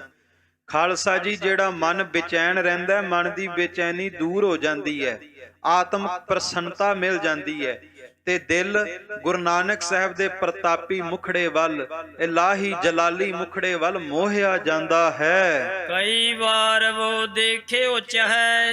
ਸਤਿਗੁਰੂ ਗੁਰੂ ਨਾਨਕ ਸਾਹਿਬ ਦਾ ਇੱਕ ਵਾਰ ਜਿਹੜਾ ਦੀਦਾਰੇ ਕਰ ਲਵੇ, ਦਰਸ਼ਨ ਕਰ ਲਵੇ, ਉਹ ਬਾਰ-ਬਾਰ ਲੋਚਦਾ ਕਿ ਐ ਸਤਿਗੁਰੂ ਗੁਰੂ ਨਾਨਕ ਸਾਹਿਬ ਸੱਚੇ ਪਾਤਸ਼ਾਹ ਮੈਨੂੰ ਇੱਕ ਵਾਰ ਹੋਰ ਦੀਦਾਰੇ ਕਰਾ ਦਿਓ। ਭਾਈ ਮਰਦਾਨਾ ਜੀ ਨੂੰ ਜਦੋਂ ਪੁੱਛਿਆ ਸੀ ਨਾ ਕਿ ਦੱਸ ਤੈਨੂੰ ਚਾਹੀਦਾ ਕੀ ਹੈ, ਤੇ ਸਤਿਗੁਰੂ ਗੁਰੂ ਨਾਨਕ ਸਾਹਿਬ ਦੇ ਮੁਖੜੇ ਵੱਲ ਵੇਖ ਕੇ ਭਾਈ ਮਰਦਾਨਾ ਜੀ ਕਹਿਣ ਲੱਗੇ, ਬਾਬਾ ਮੋਕੋ ਵਿਛੋੜਨਾ ਨਾਹੀ। ਮੇਰੀ ਇਹੋ ਅਰਦਾਸ ਹੈ, ਮੈਨੂੰ ਆਪਣੇ ਤੋਂ ਦੂਰ ਨਾ ਕਰੀ। ਮੈਂ ਜਿੱਥੇ ਵੀ ਹੋਵਾਂ ਬਸ ਮੇਰੀ ਨੇਤਰਾਂ ਦੇ ਅੱਗੇ, ਮੇਰੀਆਂ ਅੱਖਾਂ ਦੇ ਅੱਗੇ ਤੇਰੀ ਇਹ ਨੂਰਾਨੀ, ਇਹ ਪ੍ਰਤਾਪੀ ਮੂਰਤ ਸਦਾ ਟਿਕੀ ਰਵੇ। ਮੈਂ ਸਦਾ ਤੇਰੇ ਦੀਦਾਰੇ ਕਰਦਾ ਰਵਾਂ, ਕਿਉਂਕਿ ਇੱਕ ਘੜੀ ਨਾ ਮਿਲਤੇ ਤਾਂ ਕਲਯੁਗ ਹੋਤਾ। ਹੁਣ ਕਦ ਮਿਲੀਐ ਪ੍ਰੇ ਤੁਧ ਭਗਵੰਤਾ, ਮਹਿਰੈਣ ਨਾ ਵਿਹਾਵੈ ਨੀਂਦ ਨਾ ਆਵੈ, ਬਿਨ ਦੇਖੇ ਗੁਰ ਦਰਬਾਰੇ ਜੀਓ। ਗੁਰੂ ਨਾਨਕ ਸਾਹਿਬ ਦੇ ਦੀਦਾਰੇ ਕੀਤੇ ਬਿਨਾ ਮੇਰੇ ਨੇਤਰਾਂ ਦੇ ਵਿੱਚ ਨੀਂਦ ਨਹੀਂ ਆਉਂਦੀ, ਮੇਰੇ ਤਨ ਨੂੰ ਭੁੱਖ ਨਹੀਂ ਜਾਪਦੀ। ਦੇਖਤ ਦਰਸ਼ਨਾ ਉਸ ਤ੍ਰਿਪਤ ਰਹੈ। ਜਿਹੜਾ ਵੀ ਗੁਰੂ ਨਾਨਕ ਸਾਹਿਬ ਦੇ ਦੀਦਾਰੇ ਕਰਦਾ ਹੈ, ਕਹਿੰਦੇ ਅੰਦਰੋਂ ਤ੍ਰਿਪਤ ਹੋ ਜਾਂਦਾ ਹੈ, ਸੰਸਾਰ ਦੀਆਂ ਇਛਾਵਾਂ ਖਤਮ ਹੋ ਜਾਂਦੀਆਂ। ਕਿਉਂ? ਕਿਉਂਕਿ ਨਿਰੰਕਾਰ ਦੀ ਰਹਿਮਤ, ਨਿਰੰਕਾਰ ਦੀ ਬਖਸ਼ਿਸ਼ ਮਿਲ ਜਾਂਦੀ ਹੈ। ਦੋਹਰਾ ਕੋ ਕਹੇ ਐ ਭਲੋ ਸਿੱਧ, ਕੋ ਕਹੇ ਅਵਤਾਰ। ਹੁਣ ਗੁਰੂ ਨਾਨਕ ਸਾਹਿਬ ਦੇ ਚੋਜ ਵੇਖ ਕੇ, ਕੌਤਕ ਵੇਖ ਕਰਕੇ ਕੋਈ ਕਹਿੰਦਾ ਇਹ ਸਿੱਧ ਪੁਰਸ਼ ਹੈ, ਤੇ ਕੋਈ ਕਹਿੰਦਾ ਗੁਰੂ ਨਾਨਕ ਸਾਹਿਬ ਮਹਾਰਾਜ ਅਵਤਾਰ ਹਨ। ਕੋ ਕਹੇ ਪਾਤਸ਼ਾਹ ਐ, ਹੋ ਗੋ ਸੋ ਛਤਰ ਧਾਰ। ਕਹਿੰਦੇ ਗੁਰੂ ਨਾਨਕ ਸਾਹਿਬ ਦੇ ਕੌਤਕ ਵੇਖ ਕੇ ਕੋਈ ਕਹਿੰਦਾ ਇਹ ਪਾਤਸ਼ਾਹਾਂ ਦਾ ਪਾਤਸ਼ਾਹ ਹੈ, ਤੇ ਕੋਈ ਗੁਰੂ ਨਾਨਕ ਸਾਹਿਬ ਦੇ ਪ੍ਰਤਾਪੀ ਚਿਹਰੇ ਨੂੰ ਵੇਖ ਕੇ ਕਹਿੰਦਾ ਇਹਦੇ ਸਿਰ ਦੇ ਉੱਤੇ, ਇਹਦੇ ਸੀਸ ਦੇ ਉੱਤੇ ਸਦਾ ਹੀ ਛਤਰ ਝੁਲਦਾ ਰਹੇਗਾ, ਇਹ ਛਤਰਧਾਰੀ ਸਤਿਗੁਰੂ ਹੈ। ਖਾਲਸਾ ਜੀ ਸੱਚ ਹੈ, ਅੱਜ ਵੀ ਸੰਸਾਰ ਦੇ ਤਖਤੇ ਤੇ ਧੰਨ ਗੁਰੂ ਨਾਨਕ ਸਾਹਿਬ ਮਹਾਰਾਜ ਗੁਰੂ ਗ੍ਰੰਥ ਸਾਹਿਬ ਦੇ ਰੂਪ ਦੇ ਵਿੱਚ ਵਰਤ ਰਹੇ ਨੇ, ਤੇ ਸੱਚੇ ਪਾਤਸ਼ਾਹ ਦੇ ਇਲਾਹੀ ਪ੍ਰਤਾਪੀ ਚਿਹਰਿਆਂ ਤੇ ਸਤਿਗੁਰੂ ਦੇ ਦਰਬਾਰ ਦੇ ਵਿੱਚ ਸਦਾ ਹੀ ਦਰਗਾਹੀ ਛਤਰ ਝੁਲਦੇ ਹੀ ਪਏ ਨੇ, ਸਦੀਆਂ ਤੋਂ ਝੁਲ ਰਹੇ ਨੇ ਤੇ ਝੁਲਦੇ ਰਹਿਣਗੇ। ਇਹ ਗੁਰੂ ਨਾਨਕ ਸਾਹਿਬ ਦੇ ਦਰ ਦੀ, ਗੁਰੂ ਨਾਨਕ ਸਾਹਿਬ ਦੇ ਘਰ ਦੀ ਵਡਿਆਈ ਹੈ। ਸੋ ਜਿਹੜਾ ਗੁਰੂ ਨਾਨਕ ਸਾਹਿਬ ਦੇ ਦੀਦਾਰੇ ਕਰਦਾ, ਇੱਕ ਗੱਲ ਜ਼ਰੂਰ ਕਰਦਾ, ਇਹ ਪਾਤਸ਼ਾਹਾਂ ਦਾ ਪਾਤਸ਼ਾਹ ਹੈ, ਇਹਨਾਂ ਦੇ ਸੀਸ ਤੇ ਸਦਾ ਛਤਰ ਝੁਲਿਆ ਕਰਨਗੇ। ਚੌਪਈ ਧੰਨਵਾਨ ਕਹੇ ਦੇਈਏ ਜਾਹੇ। ਕਹਿੰਦੇ ਗੁਰੂ ਨਾਨਕ ਸਾਹਿਬ ਦੇ ਜਿਹੜਾ ਦੀਦਾਰੇ ਕਰਦਾ ਸੀ ਨਾ, ਜਿਹਦੇ ਕੋਲ ਧਨ ਹੁੰਦਾ ਸੀ, ਦੌਲਤ ਹੁੰਦੀ ਸੀ, ਕਹਿੰਦੇ ਗੁਰੂ ਨਾਨਕ ਸਾਹਿਬ ਦੇ ਚਿਹਰੇ ਦੀ ਮੁਸਕਰਾਹਟ ਨੂੰ ਵੇਖ ਕੇ ਕਹਿੰਦੇ ਧਨ ਵਾਲੇ ਲੋਕ, ਦੌਲਤਾਂ ਵਾਲੇ ਲੋਕ, ਅਮੀਰ ਲੋਕ ਇਹ ਕਹਿੰਦੇ ਸਨ, ਦਿਲ ਕਰਦਾ ਮੈਂ ਸਾਰੀ ਦੌਲਤ ਬਾਬੇ ਦੀ ਮੁਸਕਰਾਹਟ ਤੋਂ ਲੁਟਾ ਦਿਆਂ। ਕਿੰਨੀ ਕਿ ਪਿਆਰੀ ਗੁਰੂ ਨਾਨਕ ਸਾਹਿਬ ਦੀ ਮੁਸਕਰਾਹਟ ਹੋਏਗੀ। ਕਿੰਨਾ ਕਿ ਪ੍ਰਤਾਪੀ ਚਿਹਰਾ ਹੋਵੇਗਾ ਗੁਰੂ ਨਾਨਕ ਸਾਹਿਬ ਦਾ ਕਿ ਰਾਏ ਬੁਲਾਰ ਆਪਣੀ ਸਾਰੀ ਜਾਇਦਾਦ ਬਾਬੇ ਦੇ ਪ੍ਰਤਾਪੀ ਮੁਖੜੇ ਤੋਂ ਲਟਾਉਣ ਨੂੰ ਤਿਆਰ ਹੋ ਗਿਆ। ਖਾਲਸਾ ਜੀ, ਇਹ ਭਾਵਨਾ ਕਿਤੇ ਹੋਵੇ, ਪਿਆਰ ਹੋਵੇ। ਮੈਂ ਬੇਨਤੀ ਕਰਾਂ, ਨਿਤਨੇਮ ਕਰਦੇ, ਬਾਣੀ ਪੜ੍ਹਦੇ, ਇਹ ਅੱਜ ਦੇ ਹਾਲਾਤ ਨੇ, ਫੋਨ ਆ ਜਾਵੇ, ਕਿਸੇ ਦਾ ਸੁਨੇਹਾ ਆ ਜਾਵੇ, ਜਪਜੀ ਸਾਹਿਬ ਛੱਡ ਦਿੰਨੇ ਆ ਵਿੱਚ ਹੀ। ਪਰ ਇਸ ਤਰ੍ਹਾਂ ਨਾ ਕਰੀਏ, ਬਲਕਿ ਜਪਜੀ ਸਾਹਿਬ ਪੜ੍ਹਦੇ ਭਾਵਨਾ ਇਸ ਤਰ੍ਹਾਂ ਕਰੀਏ ਕਿ ਅੱਜ ਸਾਹਮਣੇ ਭਾਵੇਂ ਸੰਸਾਰ ਦੀ ਸਾਰੀ ਦੌਲਤਾਂ ਦੇ ਸੁਨੇਹੇ ਆ ਜਾਣ, ਮੈਂ ਸੰਸਾਰ ਦੀਆਂ ਦੌਲਤਾਂ ਨੂੰ ਠੋਕਰ ਤੇ ਮਾਰ ਸਕਦਾ, ਪਰ ਬਾਬੇ ਦਾ ਜਪਜੀ ਸਾਹਿਬ ਨਹੀਂ ਛੱਡ ਸਕਦਾ। ਜਪਜੀ ਸਾਹਿਬ ਸੰਪੂਰਨ ਕਰਕੇ ਗੁਰੂ ਨਾਨਕ ਸਾਹਿਬ ਦੇ ਚਰਨਾਂ ਦੇ ਵਿੱਚ ਅਰਦਾਸ ਕਰਕੇ ਫੇਰ ਹੀ ਕੋਈ ਕੰਮ ਕਰਾਂਗਾ। ਸੋ ਇਸ ਭਾਵਨਾ ਨਾਲ ਜਿੱਦਣ ਬਾਣੀ ਪੜਾਂਗੇ ਤੇ ਰਹਿਮਤ ਕਿਰਪਾ ਜ਼ਰੂਰ ਵਰਤੇਗੀ। ਨਿਰਧਨ ਕਹੇ ਧਨ ਇਤ ਸੇਵ ਆਏ। ਕਹਿੰਦੇ ਅਮੀਰ ਲੋਕਾਂ ਦਾ ਤੇ ਦਿਲ ਕਰਦਾ ਸੀ ਵੀ ਸਾਰੀ ਦੌਲਤ ਬਾਬੇ ਨਾਨਕ ਦੇ ਚਰਨਾਂ ਤੋਂ ਲੁਟਾ ਦਈਏ, ਤੇ ਜਿਨ੍ਹਾਂ ਕੋਲ ਧਨ ਨਹੀਂ, ਜਿਹੜੇ ਨਿਰਧਨ ਨੇ, ਉਹ ਗੁਰੂ ਨਾਨਕ ਸਾਹਿਬ ਦੇ ਚਰਨ ਪਰਸਦੇ ਨੇ ਖਾਲਸਾ ਜੀ, ਤੇ ਉਹਨਾਂ ਨੂੰ ਧਨ ਮਿਲ ਜਾਂਦਾ, ਰਹਿਮਤਾਂ ਹੋ ਜਾਂਦੀਆਂ, ਸੁੱਖ ਮਿਲ ਜਾਂਦੇ ਨੇ। ਕੋ ਕਹੇ ਇਸ ਸੇਵ ਪ੍ਰਤਾਪ। ਔਰ ਜਿਹੜਾ ਵੀ ਗੁਰੂ ਨਾਨਕ ਸਾਹਿਬ ਦੀ ਸੇਵਾ ਕਰਦਾ ਹੈ, ਸੇਵਾ ਕਰਨ ਤੋਂ ਬਾਅਦ ਹਾਮੀ ਭਰਦਾ ਹੈ ਕਿ ਜਿਸ ਦਿਨ ਤੋਂ ਸੇਵਾ ਸ਼ੁਰੂ ਕਰਨ ਲੱਗਿਆ, ਦਿਨ ਬਾ ਦਿਨ ਗੁਰੂ ਨਾਨਕ ਦੀ ਕਿਰਪਾ ਵਰਤ ਰਹੀ ਹੈ, ਰਹਿਮਤ ਵਰਤ ਰਹੀ ਹੈ, ਸੰਸਾਰ ਦੇ ਤਖਤੇ ਦੇ ਉੱਤੇ ਰਹਿਮਤਾਂ ਵਰਤ ਰਹੀਆਂ। ਆਪ ਸਾਰੇ ਸੇਵਾ ਕਰਨ ਵਾਲੇ, ਸਿਮਰਨ ਕਰਨ ਵਾਲੇ ਸਜਿਓ, ਗੁਰੂ ਨਾਨਕ ਸਾਹਿਬ ਦੇ ਘਰ ਦੇ ਵਿੱਚ ਸੇਵਾ ਕਰਨ ਵਾਲਿਆਂ ਦੇ ਨਿੱਜੀ ਅਨੁਭਵ ਹੁੰਦੇ ਨੇ। ਜਿਹੜਾ ਗੁਰੂ ਨਾਨਕ ਸਾਹਿਬ ਦੇ ਘਰ ਦੇ ਵਿੱਚ ਖਾਲਸਾ ਜੀ ਆ ਕੇ ਝਾੜੂ ਫੇਰ ਲਵੇ, ਸਤਿਗੁਰੂ ਗੁਰੂ ਨਾਨਕ ਸਾਹਿਬ ਸੱਚੇ ਪਾਤਸ਼ਾਹ ਉਹਦੇ ਜੀਵਨ ਦੇ ਦੁੱਖਾਂ ਤੇ ਝਾੜੂ ਫੇਰ ਦਿੰਦੇ ਨੇ। ਜਿਹੜਾ ਗੁਰੂ ਨਾਨਕ ਸਾਹਿਬ ਮਹਾਰਾਜ ਦੇ ਘਰ ਦੇ ਵਿੱਚ ਆ ਕੇ ਭਾਂਡੇ ਮਾਂਜ ਲਵੇ, ਸਤਿਗੁਰੂ ਗੁਰੂ ਨਾਨਕ ਸਾਹਿਬ ਦੀ ਕਿਰਪਾ ਰਹਿਮਤਾਂ ਉਹਦੇ ਮਨ ਰੂਪੀ ਭਾਂਡੇ ਨੂੰ ਮਾਂਜ ਦਿੰਦੀ ਹੈ, ਵਕਾਰਾਂ ਨੂੰ ਮਾਂਜ ਦਿੰਦੀ ਹੈ। ਜਿਹੜਾ ਗੁਰੂ ਨਾਨਕ ਸਾਹਿਬ ਦੇ ਚਰਨਾਂ ਦੇ ਵਿੱਚ ਆ ਕੇ ਸੰਗਤ ਦੇ ਜੋੜੇ ਝਾੜ ਕੇ ਸੰਗਤ ਦੀ ਚਰਨ ਧੂੜੀ ਕਿਤੇ ਮੱਥੇ ਨਾਲ ਲਾ ਲਵੇ, ਤੇ ਖਾਲਸਾ ਜੀ ਉਹ ਚਰਨ ਧੂੜੀ ਸੋਨੇ ਦਾ ਕੰਮ ਕਰ ਦਿੰਦੀ ਹੈ, ਸੰਸਾਰ ਤੇ ਬਾਦਸ਼ਾਹ ਬਣਾ ਦਿੰਦੀ ਹੈ। ਇਹ ਗੁਰੂ ਨਾਨਕ ਸਾਹਿਬ ਦੇ ਘਰ ਦੀ ਵਡਿਆਈ ਹੈ। ਸੁਖ ਨਾ ਸੁਖੇ ਮੁਰਾਦਾਂ ਪਾਵੈ। ਕਹਿੰਦੇ ਜਿਹੜਾ ਗੁਰੂ ਨਾਨਕ ਸਾਹਿਬ ਦੇ ਘਰ ਦੇ ਵਿੱਚ ਆ ਕੇ ਮੰਗ ਕਰਦਾ ਕਿ ਸਤਿਗੁਰੂ ਮੇਰੀ ਇਹ ਅਰਦਾਸ ਪੂਰੀ ਕਰ ਦਵੋ, ਕਹਿੰਦੇ ਜਿਨੇ ਕੋਈ ਵੀ ਸੁੱਖ ਮੰਗਿਆ, ਸਤਿਗੁਰੂ ਗੁਰੂ ਨਾਨਕ ਸਾਹਿਬ ਦੇ ਘਰ ਤੋਂ ਖਾਲੀ ਨਹੀਂ ਗਿਆ। ਬਾਬੇ ਨਾਨਕ ਨੇ ਸਾਰਿਆਂ ਦੀਆਂ ਝੋਲੀਆਂ ਹੀ ਭਰੀਆਂ ਨੇ।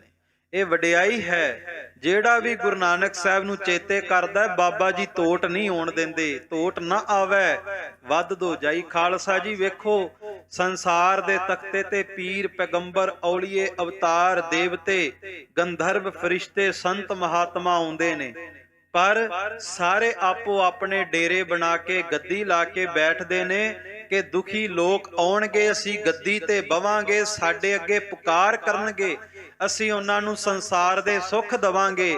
ਮਾਣ ਨਾਲ ਕਹੀਏ ਧੰਨ ਧੰਨ ਗੁਰੂ ਬਾਬਾ ਨਾਨਕ, ਧੰਨ ਧੰਨ ਗੁਰੂ ਬਾਬਾ ਨਾਨਕ, ਕਿਉਂਕਿ ਗੁਰੂ ਨਾਨਕ ਸਾਹਿਬ ਨੇ ਕੋਈ ਵੱਖਰਾ ਡੇਰਾ ਨਹੀਂ, ਕੋਈ ਗੱਦੀ ਨਹੀਂ ਲਾਈ, ਬਲਕਿ ਗੁਰੂ ਨਾਨਕ ਸਾਹਿਬ ਨੂੰ ਜਿੰਨੇ ਚੇਤਾ ਕੀਤਾ, ਸਾਡੇ ਸਤਿਗੁਰੂ ਗੁਰੂ ਨਾਨਕ ਸਾਹਿਬ ਨੇ ਉਹਦੇ ਘਰ ਦਾ ਬੂਹਾ ਖੜਕਾ ਕੇ ਕਿਹਾ, ਭਾਈ ਲਾਲੋ ਅੱਜ ਮੈਂ ਤੇਰੀਆਂ ਝੋਲੀਆਂ ਭਰਨ ਵਾਸਤੇ ਆਇਆ।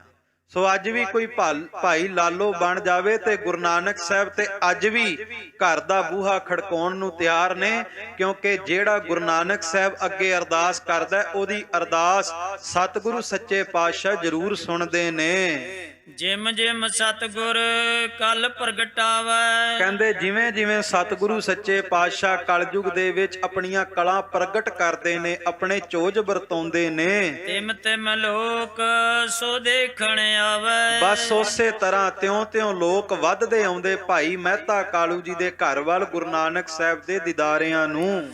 ਜੋ ਚਿਤ ਚਿਤਵੇ ਸੋ ਸੁਨਾਏ। ਕਹਿੰਦੇ ਨੇ ਜੇ ਕੋਈ ਵੀ ਆਪਣੇ ਮਨ ਦੇ ਵਿੱਚ ਫੁਰਨਾ ਧਾਰ ਕੇ ਗੁਰੂ ਨਾਨਕ ਸਾਹਿਬ ਕੋਲ ਆਉਂਦਾ ਹੈ ਨਾ, ਤੇ ਸੱਚੇ ਪਾਤਸ਼ਾਹ ਉਹਦੇ ਮਨ ਦਾ ਫੁਰਨਾ ਜਾਣ ਕੇ ਉਹਨੂੰ ਜਵਾਬ ਦੇ ਦਿੰਦੇ ਨੇ।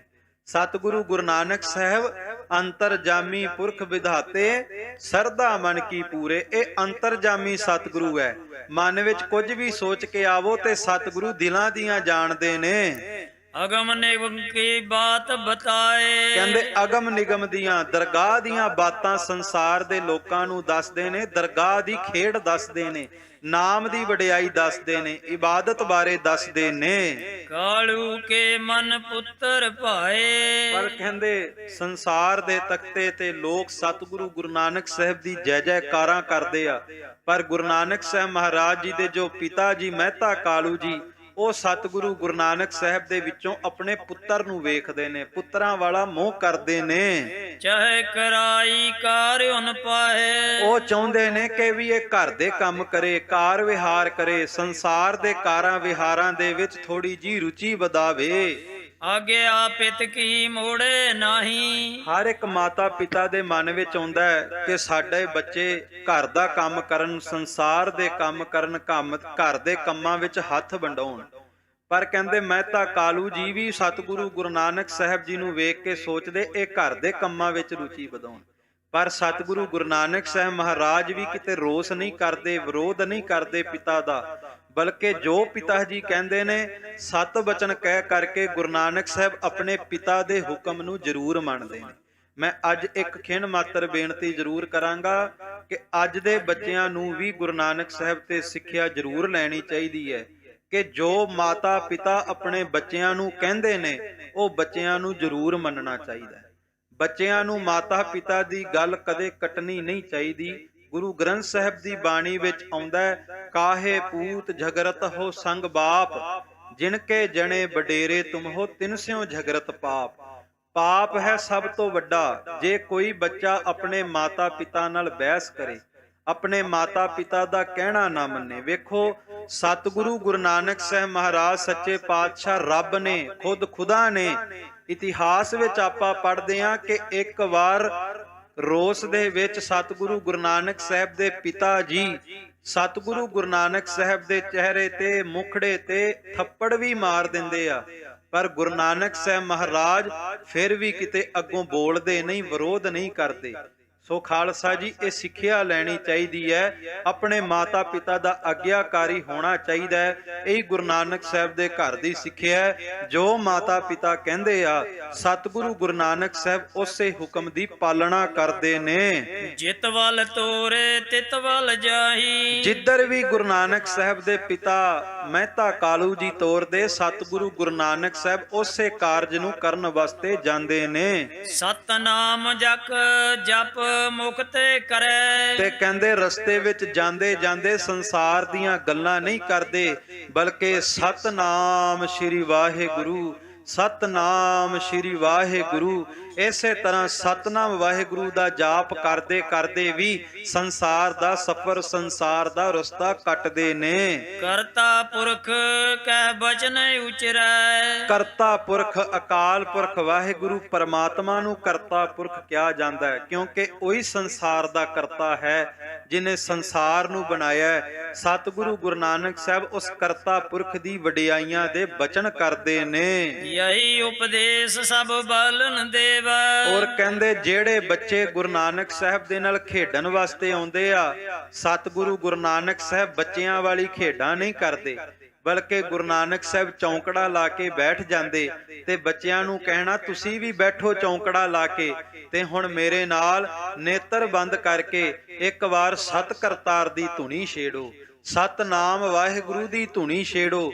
ਸਤਿਗੁਰੂ ਗੁਰੂ ਨਾਨਕ ਸਾਹਿਬ ਮਹਾਰਾਜ ਬੱਚਿਆਂ ਨੂੰ ਵੀ ਸਤਨਾਮ ਸਤ ਕਰਤਾਰ ਦੀ ਧੁਨੀ ਅਲਾਪ ਦੇ ਗੁਰਮੰਤਰ ਦਾ, ਪਰਮਾਤਮਾ ਦੇ ਨਾਮ ਦਾ ਉਪਦੇਸ਼ ਕਰਦੇ ਨੇ। ਸਤ ਕਰਤਾਰ ਉਨ ਮੁਖੋਂ ਕਹਾਵੇ। ਔਰ ਬੱਚਿਆਂ ਨੂੰ ਕਹਿੰਦੇ ਨੇ ਕਿ ਤੁਸੀਂ ਵੀ ਮੇਰੇ ਨਾਲ ਨਾਲ ਸਤ ਕਰਤਾਰ ਸਤਨਾਮ ਦਾ ਜਾਪ ਕਰੋ। ਦੋਹਰਾ ਕੀਓ ਤੰਤਾਰੋ ਕਾਨ ਰਿਨ, ਮਰਦਾਨੇ ਦਿਓ ਫੜਾਏ। ਤੇ ਕਹਿੰਦੇ ਐਸਾ ਸਮਾਂ ਵੀ ਆਇਆ ਗੁਰੂ ਨਾਨਕ ਸਾਹਿਬ ਦਾ ਕਿ ਜਦੋਂ ਭਾਈ ਮਰਦਾਨਾ ਜੀ ਨਾਲ ਮੁਲਾਕਾਤ ਹੋਈ ਤੇ ਸਤਿਗੁਰੂ ਗੁਰੂ ਨਾਨਕ ਸਾਹਿਬ ਮਹਾਰਾਜ ਨੇ ਕਹਿੰਦੇ ਨੇ ਤਾਰਾਂ ਦੇ ਆਈ ਦੁਤਾਰਾ ਬਣਾ ਕਰਕੇ, ਕਾਨਿਆਂ ਦਾ ਦੁਤਾਰਾ ਬਣਾ ਕਰਕੇ ਸਤਿਗੁਰੂ ਗੁਰੂ ਨਾਨਕ ਸਾਹਿਬ ਨੇ ਭਾਈ ਮਰਦਾਨੇ ਨੂੰ ਕਿਹਾ ਕਿ ਆ ਕਾਨਿਆਂ ਦਾ ਦਤਾਰਾ ਮੈਂ ਬਣਾਇਆ ਹੈ, ਤੂੰ ਇਸ ਨੂੰ ਪਕੜ, ਇਸ ਨੂੰ ਵਜਾ, ਮੈਂ ਸਤ ਕਰਤਾਰ ਦੀ ਧੁਨੀ ਛੇੜਾਂਗਾ ਤੇ ਤੂੰ ਮਗਰੇ ਦੁਤਾਰੇ ਨੂੰ ਵਜਾਉਣਾ ਕਰ।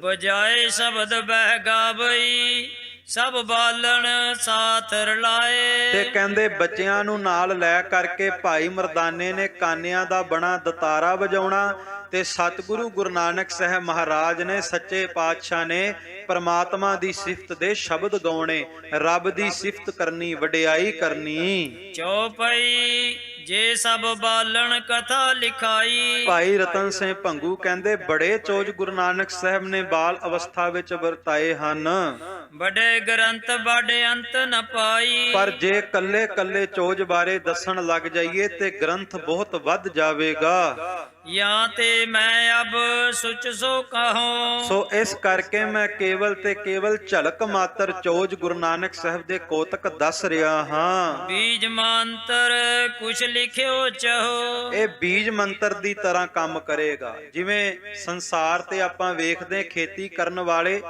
ਇੱਕ ਬੀਜ ਜ਼ਮੀਨ ਦੇ ਵਿੱਚ ਬੋਂਦੇ ਨੇ, ਪਰ ਖਾਲਸਾ ਜੀ ਉਸ ਇੱਕ ਬੀਜ ਦੇ ਵਿੱਚੋਂ ਕਿੰਨੇ ਫਲ ਨਿਕਲ ਜਾਂਦੇ ਨੇ। ਉਹ ਬੀਜ ਕਿੰਨਾ ਵੱਡਾ ਆਕਾਰ ਧਾਰਨ ਕਰਦਾ ਹੈ, ਕਿੰਨਾ ਵੱਡਾ ਰੂਪ ਧਾਰਨ ਕਰਦਾ ਹੈ। ਭਾਈ ਰਤਨ ਸਿੰਘ ਭੰਗੂ ਕਹਿੰਦੇ ਮੈਂ ਝਲਕ ਮਾਤਰ ਸਾਖੀਆਂ ਦੱਸ ਰਿਹਾ, ਪਰ ਸੱਚ ਹੈ ਜਿਹੜਾ ਪਿਆਰ ਦੇ ਨਾਲ ਇਹਨਾਂ ਝਲਕ ਮਾਤਰ ਸਾਖੀਆਂ ਨੂੰ ਸੁਣੇਗਾ ਜਾਂ ਸੁਣਾਵੇਗਾ, ਇਹ ਬੀਜ ਮੰਤਰ ਦੀ ਤਰ੍ਹਾਂ ਕੰਮ ਕਰਨਗੇ। ਇਸ ਇੱਕ ਸਾਖੀ ਦੇ ਵਿੱਚੋਂ ਸਤਿਗੁਰੂ ਗੁਰੂ ਨਾਨਕ ਸਾਹਿਬ ਸੱਚੇ ਪਾਤਸ਼ਾਹ ਵਾਸਤੇ ਹੋਰ ਵੀ ਪ੍ਰੇਮ ਪ੍ਰਗਟ ਹੋਵੇਗਾ। ਜਿਮ ਬਾਲਣ ਸੋ ਖੇਡ ਖਡਾਈ। ਕਿਸ ਤਰ੍ਹਾਂ ਗੁਰੂ ਨਾਨਕ ਸਾਹਿਬ ਮਹਾਰਾਜ ਸੱਚੇ ਪਾਤਸ਼ਾਹ ਬੱਚਿਆਂ ਦੇ ਨਾਲ ਅਗੰਮੀ ਖੇਡਾਂ ਕਰਦੇ ਨੇ। ਖੇਤੀ ਉਜਾੜੀ ਫੇਰ ਅਜਮਾਈ। ਕਿਵੇਂ ਪਹਿਲਾਂ ਖੇਤੀ ਉਜਾੜ ਦਿੰਦੇ ਤੇ ਫਿਰ ਹਰੀ ਭਰੀ ਵੀ ਕਰ ਦਿੰਦੇ। ਆਪਾਂ ਨੂੰ ਪਤਾ ਇਤਿਹਾਸ ਦੇ ਵਿੱਚ ਆਉਂਦਾ ਹੈ ਕਿ ਸਤਿਗੁਰੂ ਗੁਰੂ ਨਾਨਕ ਸਾਹਿਬ ਦੇ ਪਿਤਾ ਜੀ ਮੱਝਾਂ ਚਾਰਨ ਵਾਸਤੇ ਸਤਿਗੁਰੂ ਗੁਰੂ ਨਾਨਕ ਸਾਹਿਬ ਨੂੰ ਭੇਜਦੇ ਨੇ ਤੇ ਸੱਚੇ ਪਾਤਸ਼ਾਹ ਰੁੱਖਾਂ ਦੀ ਛਾਵੇਂ ਖਾਲਸਾ ਜੀ ਚੌਂਕੜਾ ਲਾ ਕਰਕੇ ਸਤ ਕਰਤਾਰ ਦੀ ਧੁਨੀ ਛੇੜਦੇ ਤੇ ਮੱਝਾਂ ਜ਼ਿਮੀਂਦਾਰ ਦੇ ਖੇਤ ਵਿੱਚ ਜਾ ਕਰਕੇ ਸਾਰੀ ਫਸਲ ਤਬਾਹ ਕਰ ਦਿੰਦੀਆਂ, ਖੇਤੀ ਉੱਜੜ ਜਾਂਦੀ ਹੈ। ਤੇ ਜਦੋਂ ਜ਼ਿਮੀਂਦਾਰ ਨੂੰ ਪਤਾ ਲੱਗਾ ਕਿ ਇਸ ਤਰ੍ਹਾਂ ਮਹਿਤੇ ਕਾਲੂ ਦੇ ਪੁੱਤਰ ਨੇ ਮੱਝਾਂ ਗਾਈਆਂ ਮੇਰੇ ਖੇਤਾਂ ਦੇ ਵਿੱਚ ਵਾੜ ਦਿੱਤੀਆਂ, ਉਹਨੇ ਜਾ ਕਰਕੇ ਫਿਰ ਰਾਏ ਬੁਲਾਰ ਨੂੰ ਸ਼ਿਕਾਇਤ ਲਗਾਈ। ਤੇ ਜਦੋਂ ਰਾਏ ਬੁਲਾਰ ਨੇ ਮਹਿਤਾ ਕਾਲੂ ਜੀ ਨੂੰ ਸੱਦਿਆ ਤਾਂ ਮਹਿਤਾ ਕਾਲੂ ਜੀ ਵੀ ਇੱਕ ਵਾਰ ਕ੍ਰੋਧ ਵਿੱਚ ਆਏ। ਪਰ ਜਿਸ ਵਕਤ ਸਤਿਗੁਰੂ ਗੁਰੂ ਨਾਨਕ ਸਾਹਿਬ ਮਹਾਰਾਜ ਨੂੰ ਆ ਕੇ ਪਿਤਾ ਮਹਿਤਾ ਕਾਲੂ ਜੀ ਝਿੜਕ ਦਿੰਦੇ ਨੇ ਕਿ ਆਹ ਕੀ ਕਾਰਾ ਕਰ ਦਿੱਤਾ, ਤੇ ਸਤਿਗੁਰੂ ਗੁਰੂ ਨਾਨਕ ਸਾਹਿਬ ਮਹਾਰਾਜ ਕਹਿੰਦੇ ਕਿ ਜੇ ਖੇਤੀ ਉਜੜੀ ਹੋਵੇ ਤਾਂ ਫਿਰ ਮੈਨੂੰ ਦੋਸ਼ ਦੇਣਾ, ਪਰ ਇੱਕ ਵਾਰ ਜਾ ਕੇ ਪਤਾ ਤੇ ਕਰੋ ਖੇਤੀ ਉਜੜੀ ਵੀ ਹੈ ਕਿ ਵਸਦੀ ਪਈ ਹੈ। ਤੇ ਜਦੋਂ ਖਾਲਸਾ ਜੀ ਰਾਏ ਬੁਲਾਰ ਨੇ ਖੁਦ ਆ ਕੇ ਵੇਖਿਆ ਕਿ ਖੇਤੀ ਤਾਂ ਉਜੜੀ ਹੀ ਨਹੀਂ, ਖੇਤੀ ਤਾਂ ਉਸੇ ਤਰ੍ਹਾਂ ਹਰੀ ਭਰੀ ਹੈ, ਖੇਤ ਉਜੜੇ ਨਹੀਂ, ਉਸੇ ਤਰ੍ਹਾਂ ਵਸਦੇ ਪਏ ਨੇ। ਕਹਿੰਦੇ ਰਾਏ ਬੁਲਾਰ, ਪਿਤਾ ਮਹਿਤਾ ਕਾਲੂ ਤੇ ਹੋਰ ਵੀ ਵਜ਼ੀਰ ਉਹ ਤਾਂ ਵਾਪਸ ਚਲੇ ਗਏ। ਤੇ ਜ਼ਿਮੀਂਦਾਰ ਗੁਰੂ ਨਾਨਕ ਸਾਹਿਬ ਨੂੰ ਪੁੱਛਦਾ ਕਿ ਮੈਂ ਆਪਣੀਆਂ ਅੱਖਾਂ ਨਾਲ ਵੇਖਿਆ ਸੀ, ਇਹ ਤਾਂ ਉਜੜ ਗਏ ਸਨ, ਇਹ ਖਰਾਬ ਹੋ ਗਏ ਸਨ ਖੇਤ, ਇਹ ਦੁਬਾਰਾ ਹਰੇ ਭਰੇ ਕਿਵੇਂ ਹੋ ਗਏ? ਤੇ ਗੁਰੂ ਨਾਨਕ ਸਾਹਿਬ ਮਹਾਰਾਜ ਕਹਿਣ ਲੱਗੇ, ਵੀਰਿਆ ਜਿਹੜਾ ਰੱਬ ਦਾ ਨਾਮ ਲੈਂਦਾ ਹੈ, ਸਤ ਕਰਤਾਰ ਨੂੰ ਚੇਤੇ ਕਰਦਾ ਹੈ, ਸਤ ਨਾਮ ਨੂੰ ਚੇਤੇ ਕੀਤਿਆਂ ਉਜੜੀ ਦਾ ਨਹੀਂ ਬਲਕਿ ਸਤ ਨਾਮ ਨੂੰ ਚੇਤੇ ਕੀਤਿਆਂ ਤੇ ਵਸਦੇ ਰਹੀਦਾ। ਜਿਹੜਾ ਸਤਨਾਮ ਨੂੰ ਚੇਤੇ ਕਰਦਾ ਕਦੇ ਉਜਾੜੇ ਵਿੱਚ ਨਹੀਂ ਜਾਂਦਾ, ਉਹ ਤੇ ਸਦਾ ਚੜ੍ਹਦੀ ਕਲਾ ਵਿੱਚ ਰਹਿੰਦਾ ਹੈ। ਜਿਮ ਬਲਵੰਡ ਸੋ ਬਾਬਾ ਦੇਖਾ। ਕਹਿੰਦੇ ਫਿਰ ਬਲਵੰਡ ਤੋਂ ਭਾਵ ਰਾਏ ਬੁਲਾਰ ਉਹ ਕਿਵੇਂ ਸਤਿਗੁਰੂ ਗੁਰੂ ਨਾਨਕ ਸਾਹਿਬ ਜੀ ਦੇ ਦੀਦਾਰੇ ਕਰਦਾ ਹੈ। ਸ਼ਾਮ ਕਰਤ ਸੁਫਨ ਸਿਓ ਪੇਖਾ। ਕਿ ਰਾਏ ਬੁਲਾਰ ਰਸਤੇ ਵਿੱਚੋਂ ਲੰਘ ਰਿਹਾ ਸੀ ਤੇ ਵੇਖਿਆ ਸਤਿਗੁਰੂ ਗੁਰੂ ਨਾਨਕ ਸਾਹਿਬ ਮਹਾਰਾਜ ਰੁੱਖ ਦੀ ਛਾਵੇਂ ਵਿਸ਼ਰਾਮ ਕਰ ਰਹੇ ਤੇ ਸੱਚੇ ਪਾਤਸ਼ਾਹ ਦੇ ਉੱਪਰ ਫਣੀਰ ਨਾਗ ਆ ਕਰਕੇ ਛਾਂ ਦੇ ਰਿਹਾ ਸੀ, ਕਿਉਂਕਿ ਸੂਰਜ ਦਾ ਮੁਖ ਗੁਰੂ ਨਾਨਕ ਸਾਹਿਬ ਵੱਲ ਸੀ। ਜਦੋਂ ਇਹ ਕੋਤਕ ਵੇਖਿਆ ਤੇ ਇੱਕ ਵਾਰ ਘਬਰਾ ਵੀ ਗਿਆ ਕਿ ਕਿਤੇ ਇਹ ਨਾਗ ਗੁਰੂ ਨਾਨਕ ਸਾਹਿਬ ਨੂੰ ਪਿਤਾ ਮਹਿਤਾ ਕਾਲੂ ਜੀ ਦੇ ਪੁੱਤਰ ਨੂੰ ਕੋਈ ਨੁਕਸਾਨ ਨਾ ਪਹੁੰਚਾਵੇ। ਪਰ ਜਦੋਂ ਕੋਲ ਆਇਆ ਤੇ ਖਾਲਸਾ ਜੀ ਉਹੀ ਨਾਗ ਗੁਰੂ ਨਾਨਕ ਸਾਹਿਬ ਮਹਾਰਾਜ ਜੀ ਦੇ ਚਰਨਾਂ ਤੇ ਮੱਥਾ ਟੇਕ ਕੇ ਅਲੋਪ ਹੋ ਗਿਆ। ਔਰ ਅਚੰਬੇ ਕੀਤੇ ਭਏ। ਰਾਏ ਬੁਲਾਰ ਦੇ ਨਾਲ ਗੁਰੂ ਨਾਨਕ ਸਾਹਿਬ ਨੇ ਬੜੇ ਕੋਤਕ ਵਰਤਾਏ, ਬੜੇ ਚੋਜ ਵਰਤਾਏ। ਸੁਨੇ ਰਾਏ ਕਿਛ ਅੱਖੀਂ ਦਿਖਿਆ। ਕਹਿੰਦੇ ਕੁਝ ਤਾਂ ਰਾਏ ਬੁਲਾਰ ਨੇ ਲੋਕਾਂ ਤੋਂ ਸੁਣੇ ਸੀ, ਵੀ ਜੋ ਮਹਿਤਾ ਕਾਲੂ ਦਾ ਪੁੱਤਰ ਕਹਿ ਦਿੰਦਾ ਸੱਚ ਹੋ ਜਾਂਦਾ ਹੈ, ਤੇ ਜਿਹਦੇ ਵੱਲ ਮਹਿਤਾ ਕਾਲੂ ਦਾ ਪੁੱਤਰ ਨਿਗਾਹ ਕਰ ਦਿੰਦਾ ਉਹਦੇ ਘਰ ਦੇ ਵਿੱਚ ਸੁੱਖ ਸਹੂਲਤਾਂ ਆ ਜਾਂਦੀਆਂ।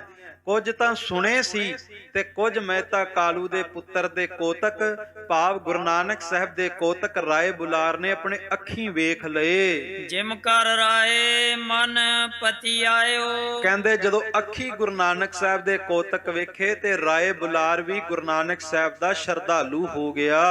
ਸਦ ਕਰ ਨਾਨਕ ਆਦਰ ਕਰਵਾਇਓ। ਕਹਿੰਦੇ ਬੜੇ ਅਦਬ ਸਤਕਾਰ ਸਹਿਤ ਗੁਰੂ ਨਾਨਕ ਸਾਹਿਬ ਮਹਾਰਾਜ ਨੂੰ ਆਪਣੇ ਮਹਿਲਾਂ ਵਿੱਚ ਬੁਲਾਇਆ ਤੇ ਸਤਿਗੁਰੂ ਗੁਰੂ ਨਾਨਕ ਸਾਹਿਬ ਦੇ ਚਰਨਾਂ ਤੇ ਮੱਥਾ ਟੇਕਦਾ ਹੈ। ਸਤਿਗੁਰੂ ਗੁਰੂ ਨਾਨਕ ਸਾਹਿਬ ਦੀ ਜੈ ਜੈਕਾਰ ਕਰਦਾ ਰਾਏ ਬੁਲਾਰ। ਦੋਹਰਾ ਸਦ ਬਲਵੰਡ ਆਦਰ ਕੀਓ ਪੁੱਤਰ ਭੋਏ ਦਿਓ ਸੋ ਪਾਏ। ਕਹਿੰਦੇ ਸਤਿਗੁਰੂ ਗੁਰੂ ਨਾਨਕ ਸਾਹਿਬ ਮਹਾਰਾਜ ਸੱਚੇ ਪਾਤਸ਼ਾਹ ਦਾ ਐਸਾ ਅਦਬ ਸਤਕਾਰ ਕੀਤਾ ਕਿ ਗੁਰੂ ਨਾਨਕ ਸਾਹਿਬ ਨੂੰ ਤੇ ਉੱਚੇ ਤਖਤੇ ਤੇ ਬਿਠਾਇਆ, ਉੱਚੀ ਥਾਂ ਤੇ ਬਿਠਾਇਆ ਤੇ ਆਪ ਆਪਣੇ ਪੁੱਤਰਾਂ ਸਮੇਤ ਆਪਣੇ ਪਰਿਵਾਰ ਸਮੇਤ ਨੀਚੇ ਬੈਠ ਗਿਆ, ਹੇਠਾਂ ਬੈਠ ਗਿਆ। ਇਹ ਅਦਬ ਸਤਕਾਰ ਹੁੰਦਾ ਹੈ ਖਾਲਸਾ ਜੀ ਸਤਿਗੁਰੂ ਦਾ। ਸਤਿਗੁਰੂ ਨੂੰ ਸਦਾ ਉੱਚਿਆਂ ਰੱਖਿਆ ਜਾਂਦਾ ਕਿਉਂਕਿ ਸਤਿਗੁਰੂ ਹੈ ਵੀ ਉੱਚੇ। ਵੱਡਾ ਤੇਰਾ ਦਰਬਾਰ ਸੱਚਾ ਤੁਧ ਤਖਤ। ਕਹਿੰਦੇ ਗੁਰੂ ਨਾਨਕ ਸਾਹਿਬ ਦਾ ਅਦਬ ਸਤਕਾਰ ਕਰਦਾ ਗੁਰੂ ਨਾਨਕ ਸਾਹਿਬ ਨੂੰ ਉੱਚੀ ਥਾਂ ਤੇ ਆਸਣ ਲਗਾ ਕਰਕੇ ਸ਼ੁਭਾਇਮਾਨ ਕੀਤਾ ਤੇ ਆਪ ਹੇਠਾਂ ਜ਼ਮੀਨ ਤੇ ਬੈਠਿਆ।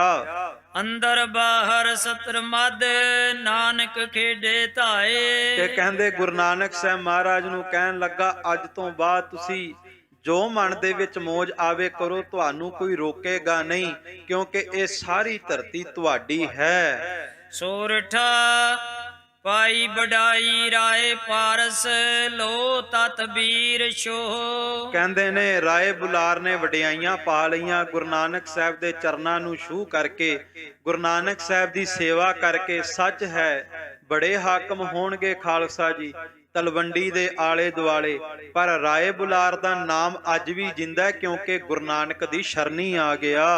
ਦਈ ਸੋ ਮਰੀ ਸੁਨਾਏ ਦਿੱਲੀ ਵਜ਼ੀਰੀ ਉਨ ਲੱਭੀ। ਕਹਿੰਦੇ ਨੇ ਸਤਿਗੁਰੂ ਗੁਰੂ ਨਾਨਕ ਸਾਹਿਬ ਮਹਾਰਾਜ ਸੱਚੇ ਪਾਤਸ਼ਾਹ ਦੀ ਵਡਿਆਈ ਸਤਿਗੁਰੂ ਸੱਚੇ ਪਾਤਸ਼ਾਹ ਜੀ ਦੇ ਚੋਜ ਇਸੇ ਤਰ੍ਹਾਂ ਮਰੀ ਕਪਤਾਨ ਨੂੰ ਦੱਸੀ ਜਾ ਰਹੇ ਨੇ।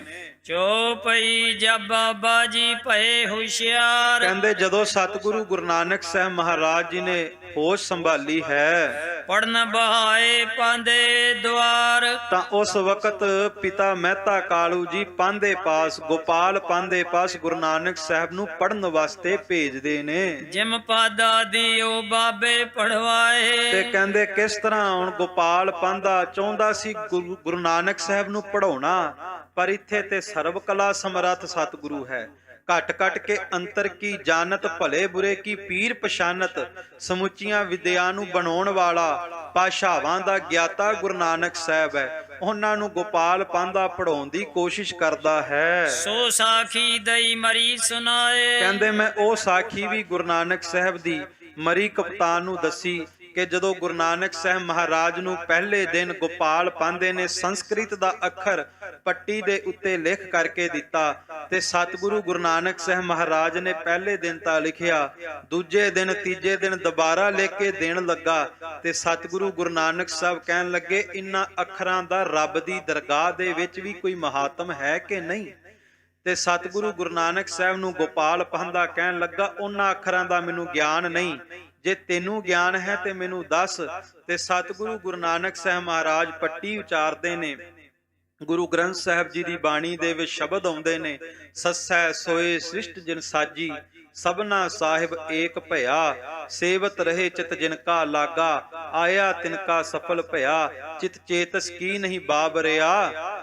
ਇਹ ਸਤਿਗੁਰੂ ਗੁਰੂ ਨਾਨਕ ਸਾਹਿਬ ਨੇ ਗੋਪਾਲ ਪਾਂਧੇ ਨੂੰ ਉਪਦੇਸ਼ ਦਿੱਤਾ। ਇਸ ਪੱਟੀ ਬਾਣੀ ਦੇ ਵਿੱਚ ਸਤਿਗੁਰੂ ਨੇ ਕੱਲੇ ਕੱਲੇ ਅੱਖਰ ਨੂੰ ਚੁਣਿਆ ਤੇ ਉਸ ਸੰਸਾਰ ਦੇ ਅੱਖਰਾਂ ਦੇ ਵਿੱਚੋਂ ਨਿਰੰਕਾਰ ਦੀ ਵਡਿਆਈ ਸਪਸ਼ਟ ਕੀਤੀ ਤੇ ਗੋਪਾਲ ਪਾਂਧੇ ਨੂੰ ਕਿਹਾ ਜੇ ਕੁਝ ਲਿਖਣਾ ਇੱਕ ਕੰਮ ਕਰ ਤੇ ਸੰਸਾਰ ਦੇ ਮੋਹ ਮਮਤਾ ਨੂੰ ਸਾੜ ਕਰਕੇ ਉਹਦੀ ਸ਼ਾਹੀ ਬਣਾ ਕਰਕੇ ਭਾਵਨਾ ਦੀ ਕਲਮ ਦੇ ਨਾਲ ਮਨ ਦੇ ਕੋਰੇ ਕਾਗਜ਼ ਦੇ ਉੱਤੇ ਰੱਬ ਦੀ ਵਡਿਆਈ ਦੇ ਅਕਾਲ ਪੁਰਖ ਵਾਹਿਗੁਰੂ ਦੀ ਸਿਫਤ ਦੇ ਅੱਖਰ ਲਿਖਣੇ ਕਰ। ਸੋ ਸਤਿਗੁਰੂ ਗੁਰੂ ਨਾਨਕ ਸਾਹਿਬ ਮਹਾਰਾਜ ਕਿਸ ਤਰ੍ਹਾਂ ਕੱਲ ਨੂੰ ਗੋਪਾਲ ਪਾਂਧੇ ਨੂੰ ਉਪਦੇਸ਼ ਦਿੰਦੇ ਨੇ, ਉਹ ਆਪਾਂ ਕੱਲ ਦੇ ਦਿਨ ਵਿੱਚ ਸਰਵਣ ਕਰਾਂਗੇ। ਵਿਚਾਰ ਕਰਦਿਆਂ ਨੇਕਾਂ ਭੁੱਲਾਂ ਹੋਈਆਂ ਆਪ ਜੀ ਨੇ ਬਖਸ਼ਣਾ। ਅਰਦਾਸ ਕਰਨੀ, ਜੋ ਸੁਣਿਆ ਜੋ ਸੁਣਾਇਆ ਉਹ ਆਪਾਂ ਆਪਣੇ ਜੀਵਨ ਦੇ ਵਿੱਚ ਕਮਾ ਸਕੀਏ। ਸੱਚੇ ਪਾਤਸ਼ਾਹ ਕਿਰਪਾ ਕਰਕੇ ਇਸੇ ਤਰ੍ਹਾਂ ਇਤਿਹਾਸ ਦੀ ਕਥਾ 'ਚ ਹਾਜ਼ਰੀਆਂ ਭਰਵਾਉਂਦੇ ਰਹਿਣ। ਆਓ ਅਖੀਰ ਦੇ ਵਿੱਚ ਗੁਰੂ ਨਾਨਕ ਸਾਹਿਬ ਨੂੰ ਹਾਜ਼ਰ ਜਾਣ ਕੇ ਸ਼ਬਦ ਦਾ ਜਾਪ ਕਰਕੇ ਫਤਿਹ ਦੀ ਸਾਂਝ ਪਾਈਏ ਜੀ। ਪ੍ਰੇਮ ਨਾਲ ਉਚਾਰਨ ਕਰੋ। हे ਅਚੁੱਤ हे ਪਾਰ ਬ੍ਰਹਮ ਅਬਿਨਾਸੀ ਅਗਨਾਸ, हे ਪੂਰਨ हे ਸਰਬ ਮੈਂ ਦੁਖ ਭੰਜਨ ਗੁਣ ਤਾਸ, हे ਸੰਗੀ हे ਨਿਰੰਕਾਰ, हे ਨਿਰਗੁਣ ਸਭ ਟੇਕ, हे ਗੋਬਿੰਦ हे ਗੁਣ ਨਿਧਾਨ ਜਾ ਕੈ ਸਦਾ ਬਿਵੇਕ, हे ਅਪਰੰਪਰ ਹਰਿ ਹਰੇ ਹੈ ਪੀ ਹੋਵਨ ਹਾਰ, हे संत के सदा संग निधारा आधार, हे ठाकुर हों दासरो मैं निर्गुण गुण नहीं कोय, नानक दीजै नाम दान राखो हिय आए प्रभ शरणागति, कृपा निध दयाल, एक अखर हर मन बसत नानक होत निहाल, कथा निता प्रत होत है सुनो सो सिंह सुजान, नानक गुरु गोबिंद सिंह जी सदा करें कल्याण, नानक गुरु गोबिंद सिंह जी सदा करें कल्याण।